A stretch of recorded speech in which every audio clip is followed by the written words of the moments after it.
Hello, hi, welcome once again to M5's new English language learning program, Let's Speak English. I'm Gav Duncan and I'm here on your TV screen to help you learn English. Now, are you sitting comfortably? Yes? Good. And are you ready for today's lesson? Yes? Good. Okay, well let's learn English together. Okay, welcome one and welcome all. How are you feeling today? I hope everything's okay, and I hope you're all ready to continue revising what we learned in lessons 6 to 9. Are you ready? Yes? Fantastic! Well, what the elephant's trunk are we waiting for? This is lesson 50. Lesson 50? That's right, the 50th lesson in M5's English language program. Lesson 50. That's a half century. Fantastic, great, wonderful, right on. Okay, settle down, settle down. Now, the last time we met, we looked at how we learned the ordinal numbers from 20 to 100. We know that the ordinal numbers from 1 to 20 have a few strange members in their club. Most of the ordinal numbers are simple enough, but with some of them we have to be careful. Do you remember? Think back, think back, think back to lesson 32.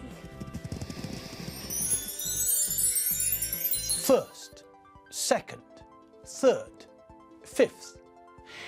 They're a bit different, aren't they? How do we spell them? Do you remember? Well, first is spelled F-I-R-S-T. Second is spelled S-E-C-O-N-D.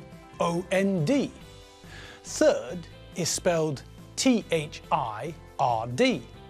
And fifth is spelled F-I-F-T-H.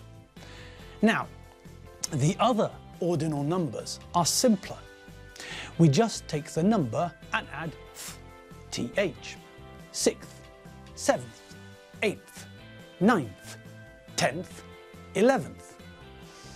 Okay, we have to be careful with 9th because we drop the E from 9 before we add the th. 12th is also a bit tricky. The spelling's not so simple, but the rest of the numbers are very easy. Take the cardinal number and add th. So, let's check those ordinal numbers. First, second, third, fourth, fifth, sixth, seventh, eighth, 9th, 10th, 11th, 12th, 13th, 14th, 15th, 16th, 17th, 18th, 19th, and 20th. Okay, now, we know how to count from 1 to 100. We know that when we get to 20, it becomes easier. There's a pattern that we can see, a logic we can use. Do you remember the pattern? That's right. We take 20, add a hyphen, and then add a number between 1 and 9. 21 is 21. 25 is 25. 29 is 29. Okay now, what about ordinal numbers beyond 20? Well, that's simple. We know the ordinal numbers from 1 to 9, don't we? Yes, of course we do. First, second, third, fourth, fifth, sixth, 7th, 8th, 9th. Okay, so thinking logically, what do you think we do after 20th? That's right. We take 20 and add an ordinal number between 1 and 9. Simple. So 21 is a cardinal number. But what's the ordinal version? That's right, 21st. We take 20, add a hyphen, and add an ordinal number from 1 to 9. Easy. So, What are the ordinal numbers from 20 to 29? 21st, 22nd, 23rd, 24th, 25th, 26th, 27th, 28th, 29th. And what comes next? That's right, 30th.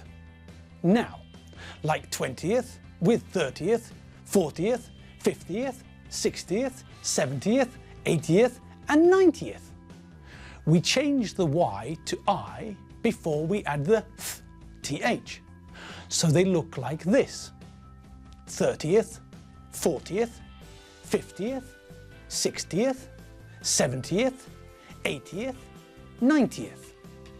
All right, fab, terrific, triffid, yucca, palm tree. So, now we know all the numbers from 0 to 100. And we're back. Did you have a nice trip back? You did? Good. Okay, well, what else did we learn in weeks 6 to 9? Well, one very important thing we learned was the present continuous tense. We know the present simple tense, and we know we have to be careful with the spelling of the third person singular. But we also know that although the present simple is a useful tense, it's not enough. We need to learn more tenses, and the present continuous is the best place to start. Do you remember when we met the present continuous? Think back, concentrate, think back to lesson 33. Lesson 33.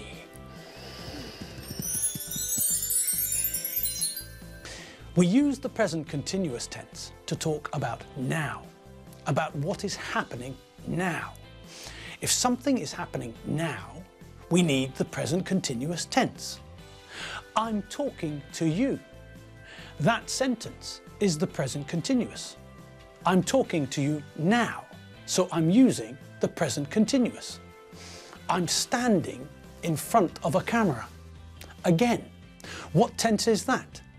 That's right, I'm using the present continuous tense. Why am I using the present continuous tense? Because I'm talking about what I'm doing now.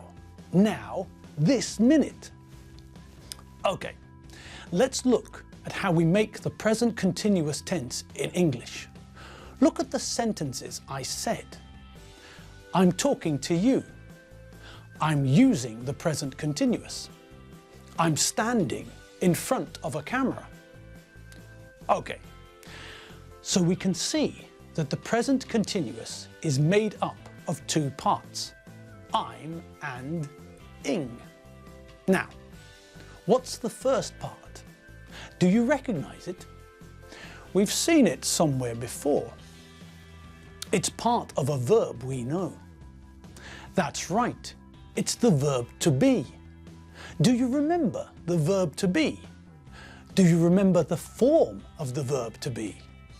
Here's a quick reminder.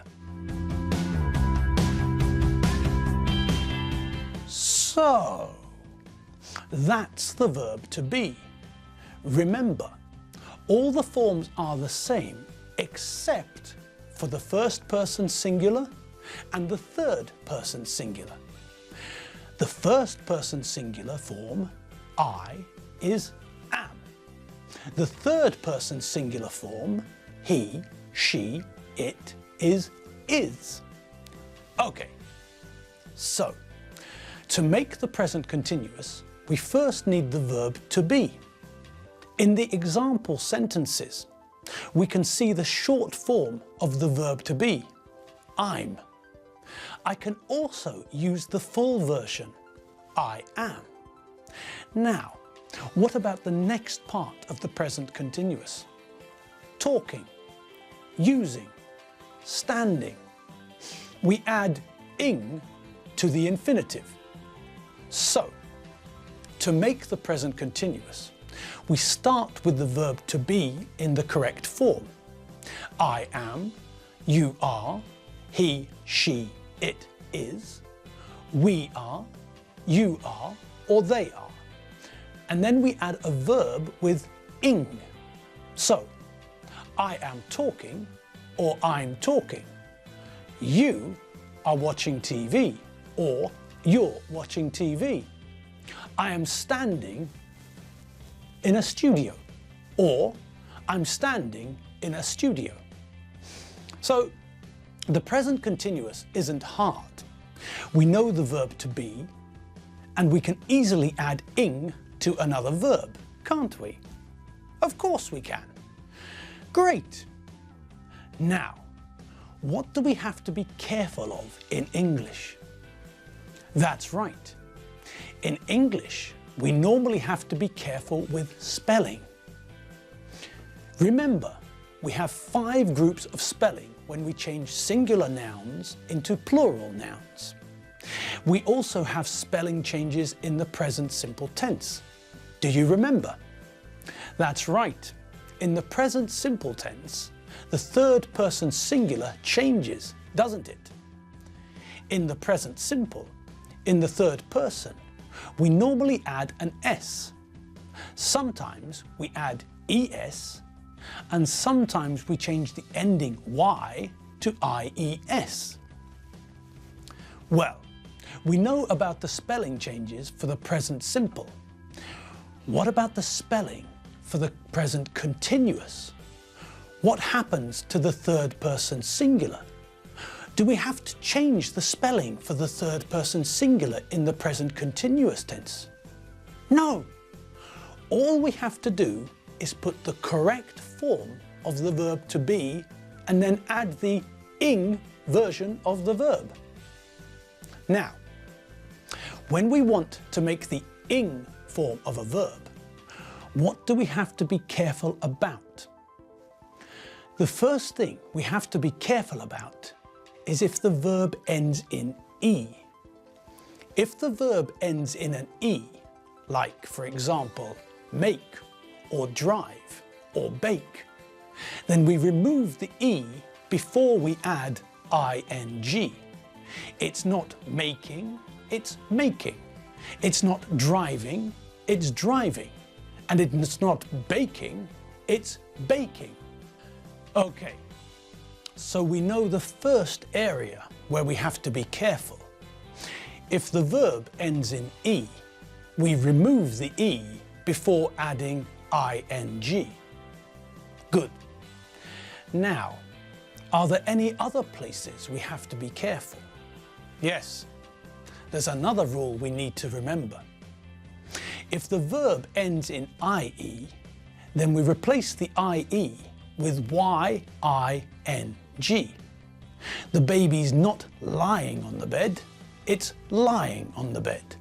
The tree is not dying, it's dying. And what's the third rule we have to remember? That's right. If the verb ends in vowel plus consonant, the last letter is doubled. You're sitting down. He's swimming. We're running. Okay, so now we know where we have to be careful. Now, let's have a look at when we use the present continuous tense. We use the present continuous tense to talk about something which is happening now, right now, at this moment in time. We don't use the present continuous to talk about the past. And we don't use the present continuous to talk about things which are always true. We use the present continuous to talk about things which are happening now. And we're back. Ooh, look at the time. We're back just in time to leave. Oh, blimey. Elephant's toenails. Okay, well, that's all we have time for today. Crikey, time flies when you're having fun. Okay, well, you've been watching M5's English language learning program, Let's Speak English. Thanks for watching. I'm Gav Duncan. I'm not Flash Gordon, and I'm not Ming the Merciless.